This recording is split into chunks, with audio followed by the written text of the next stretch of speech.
ডাকসু নির্বাচন, ছাত্রদল, তাদের ধারণা ছিল তারাই বোধহয় সবথেকে শক্তিশালী। এই জামাত শিবিরকে নিয়ে তাদেরই তো ওঠা বসা, এবং চক্রান্ত করে ছাত্রলীগকে নিষিদ্ধ করা হলো। আর তার ফলাফলটা কি? জাকসু সব জায়গায় আজকে শিবিরের দৌরাত্ম্য। শিবির সব, যে বাংলাদেশের জন্য প্রাচ্যের অক্সফোর্ড খ্যাত ঢাকা বিশ্ববিদ্যালয় অসাম্প্রদায়িক চেতনার একটা জায়গা। বাংলাদেশের প্রতিটি আন্দোলনে, যেখানে এই আন্দোলন শুরু এবং এখান আন্দোলনের সূতিকাগার হচ্ছে ঢাকা বিশ্ববিদ্যালয়, আজকে সেই বিশ্ববিদ্যালয় স্বাধীনতা বিরোধী চক্রের হাতে। এর থেকে দুঃখের আর কি, এর থেকে লজ্জার আর কি আছে? অথচ ইউনূসের কিন্তু এ ব্যাপারে কোনো বিকার নাই। এদেরকেই সে তুলে এনেছে সামনে। কাজে আজকে আওয়ামী লীগের যত নেতাকর্মী, মুক্তিযোদ্ধা, অসাম্প্রদায়িক চেতনায় যারা বিশ্বাস করে, ধর্ম বর্ণ নির্বিশেষে সকলের অধিকার বিশ্বাস করে, তাদের সবাইকে এক হতে হবে এবং যা কিছু আছে তাই নিয়ে এটার মোকাবেলার জন্য প্রস্তুত থাকতে হবে। কারণ দেশের মানুষকে রক্ষা করতে হবে। সময়ের কারণে হয়তো আমি সরে আসতে বাধ্য হয়েছিলাম, কিন্তু আমি তো সরে আসার লোক না, আপনারা জানেন। আমি সরে গেলে যদি মানুষ হত্যা কমে যায়, কারণ আমি চাই না এদেশের মানুষ এভাবে মারা যাক। কিন্তু কি হলো, এই মানুষকে হত্যা করা তো থামেনি। আওয়ামী লীগের অগণিত নেতা কর্মী একেবারে তৃণমূল পর্যায় থেকে যেভাবে একের পর এক তাদের উপর আক্রমণ, হত্যা, নির্যাতন, নারী শিশু কেউই রেহাই পাচ্ছে না। অবৈধভাবে সংবিধান লঙ্ঘন করে ডক্টর মোহাম্মদ ইউনূস ক্ষমতা দখল করল। এই ক্ষমতার দখলটা সে কীভাবে করেছিল সেটা তার মুখ থেকেই বেরিয়ে গেল যে এই আন্দোলন কোনো ছাত্র জনতার আন্দোলন না, এটা ডক্টর মোহাম্মদ ইউনূসের মেটিকুলাস ডিজাইনে পরিচালিত মাস্টার মাইন্ড দ্বারা। বিল ক্লিন্টন ফাউন্ডেশন, যে ফাউন্ডেশনে তিনি মিলিয়ন মিলিয়ন ডলার অনুদান দিয়েছেন, উপহার দিয়েছেন, সেই বিল ক্লিন্টনের সামনেই মাস্টার মাইন্ডকে ডেকে মঞ্চে তুলে হাততালি দিয়ে তিনি বোঝালেন যে তার মেটিকুলাস ডিজাইন করে শেখ হাসিনাকে ক্ষমতা থেকে হটিয়ে সে ক্ষমতা দখল করেছে। কিন্তু শেখ হাসিনা তো জনগণের ভোটে নির্বাচিত ছিল, কিন্তু ইউনূস আসলো কীভাবে? তার কোনো জনগণের ম্যান্ডেটও নেই, সাংবিধানিক কোনো ভিত্তি নেই, তারপরেও সে ক্ষমতা আছে। অস্ত্র, অর্থ এবং দেশ বিক্রির মুষ্টিলেখা দেশ আজকে ক্ষমতায় দখল করে বসে আছে। একমাত্র শত্রু তার চোখের সামনে হচ্ছে আওয়ামী লীগ আর মুক্তিযোদ্ধারা। কিন্তু এই শত্রু তো ছিল পাকিস্তান হানাদার বাহিনীর দৃষ্টিতে। ডক্টর মোহাম্মদ ইউনূস কেন? দেশ স্বাধীন হয়েছিল বলেই তো সে ডক্টর মোহাম্মদ ইউনূস হতে পেরেছে, আর তাকে তো সব থেকে বেশি সুযোগ সুবিধা আমি দিয়েছি।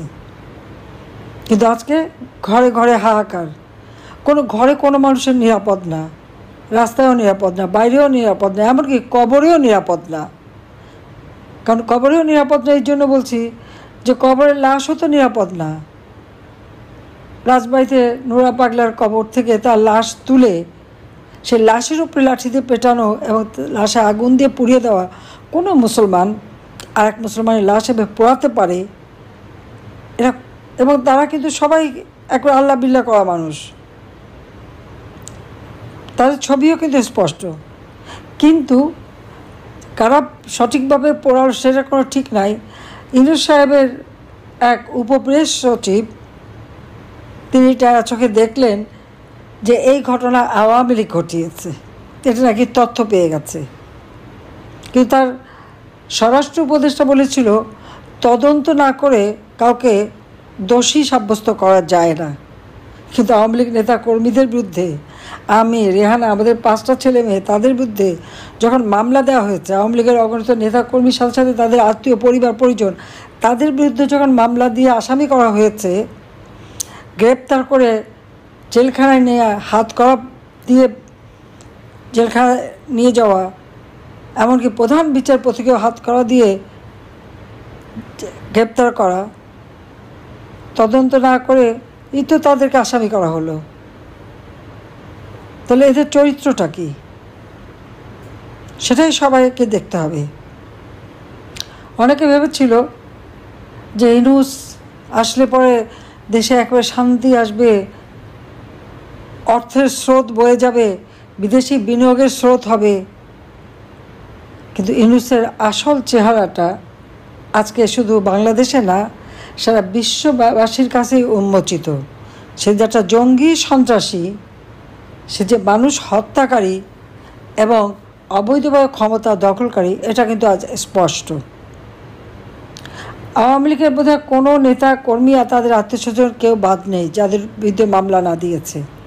শ্রমিকের অর্থ আত্মসাৎ করায় শ্রমিক আদালতে সাজাপ্রাপ্ত দণ্ডিত আসামি হচ্ছে doctor Mohammad Yunus. Money laundering, শ্রমিকের অর্থ আত্মসাৎ, ট্যাক্স ফাঁকি দেওয়া, বিভিন্ন মামলায় তার যে দুর্নীতি দমন কমিশন কর্তৃক তার বিরুদ্ধে যত মামলা, সব মামলা প্রত্যাহার করে নিয়েছে। ক্ষমতা এসে আগে সব প্রত্যাহার করে উল্টো আরও ম্যান পাওয়ারের ব্যবসা, ডিজিটাল ওয়ালেটের ব্যবসা, এই ব্যবসা সেই ব্যবসা হাতিয়ে নিয়েছে। একটা অর্থলোভী ধূর্ত শৃগাল, এর হাত থেকে দেশকে রক্ষা করতে হবে, দেশের মানুষকে রক্ষা করতে হবে। এদের হাতে কেউ নিরাপদ না। ডাকসু নির্বাচন, ছাত্রদল, তাদের ধারণা ছিল তারাই বোধহয় সবথেকে শক্তিশালী। এই জামাত শিবিরকে নিয়ে তাদেরই তো ওঠা বসা, এবং চক্রান্ত করে ছাত্রলীগকে নিষিদ্ধ করা হলো।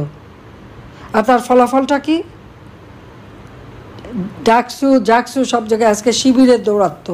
শিবির সব যে বাংলাদেশের জন্য প্রাচ্যের অক্সফোর্ড খ্যাত ঢাকা বিশ্ববিদ্যালয় অসাম্প্রদায়িক চেতনার একটা জায়গা।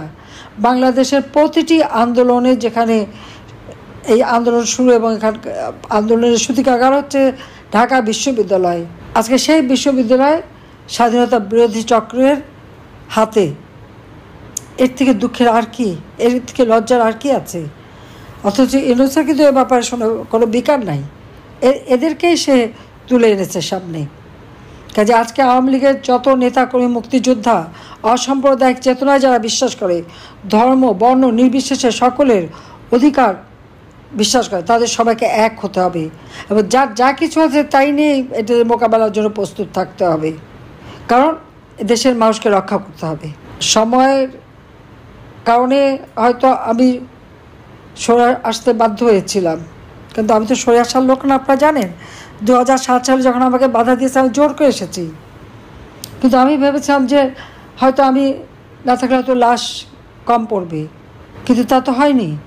আমি জানতাম না যে আমি কোথায় আসছি, কিন্তু আল্লাহ, যাই না, আল্লাহ প্রত্যেকবারই আমাকে বাঁচিয়ে আনে।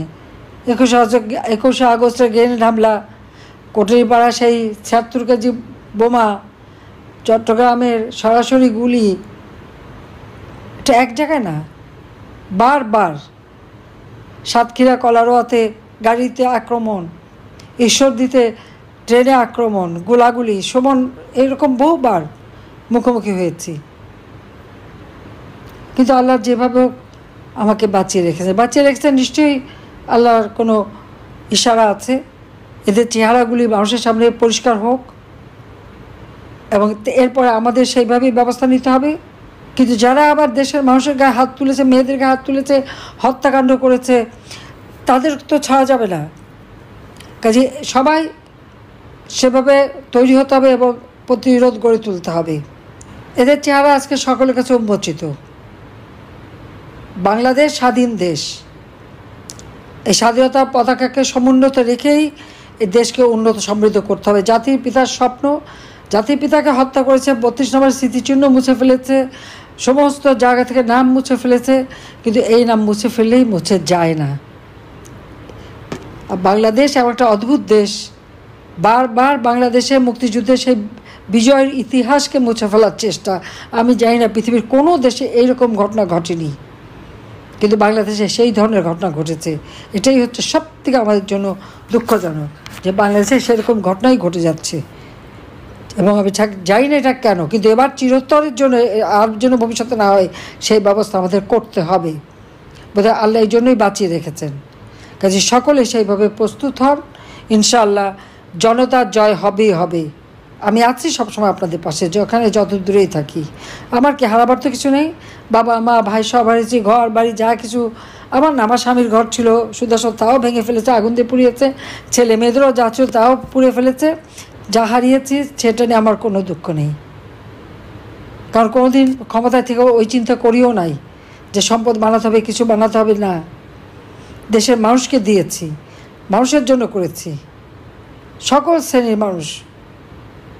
আমরা বয়স্ক ভাতা, বিধবা ভাতা যখন এবং আমাদের যে পারিবারিক কার্ড করে দিলাম টিসিবির, ওরা খুঁজে দেখতে গেছে ওখানে সব নাকি আওয়ামী লীগকে দিয়েছে। খুঁজতে যেয়ে দেখে 1 কোটি পরিবারের কার্ডের মধ্যে মাত্র 43 লক্ষ পেয়েছে যারা আওয়ামী লীগের সাথে সম্পৃক্ত, আর 57 লক্ষই আওয়ামী লীগ না।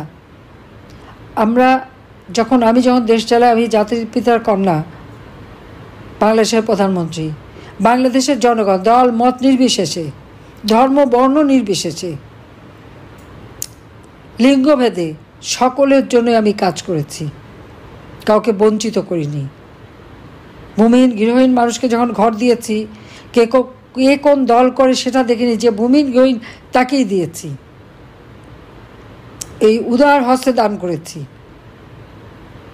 আর সেই মানুষগুলিকে আজকে কষ্ট দিচ্ছে, ঘরবাড়ি কেড়ে নিচ্ছে। এই অবস্থা থেকে মানুষকে বাঁচাতেই হবে। তার জন্য সকলে, এটাই আমার নির্দেশ যে যা কিছু সবাই নিয়ে এখন মাঠে নামতে হবে, এদেরকে হটাতে হবে। এদেরকে হটানোর জন্য, আর যাদের ঘর বাড়ি দোকানপাট ব্যবসা প্রতিষ্ঠান যারা ভেঙেছে, লুটপাট করেছে, ধ্বংস করেছে, মেয়েদেরকে হাত তুলেছে, তাদেরকে উপযুক্ত শাস্তি যখন যেভাবে সুযোগ পাওয়া যায় সেইভাবেই দিতে হবে। গেরিলা যুদ্ধ করে বাংলাদেশ স্বাধীন করেছে আমরা, এটা মনে রাখতে হবে। ওরা মব সন্ত্রাস করেছে, আমাদের গেরিলা কায়দায় তার প্রতিকার করতে হবে। কাজে সেভাবেই সকলে তৈরি থাকেন। আমি এটুকু আবার বলবো যে আমি আছি, ইনশাল্লাহ জনতার জয় হবেই। জয় বাংলা, জয় বঙ্গবন্ধু, বাংলাদেশ চিরজীবী হোক। খোদা হাফিজ।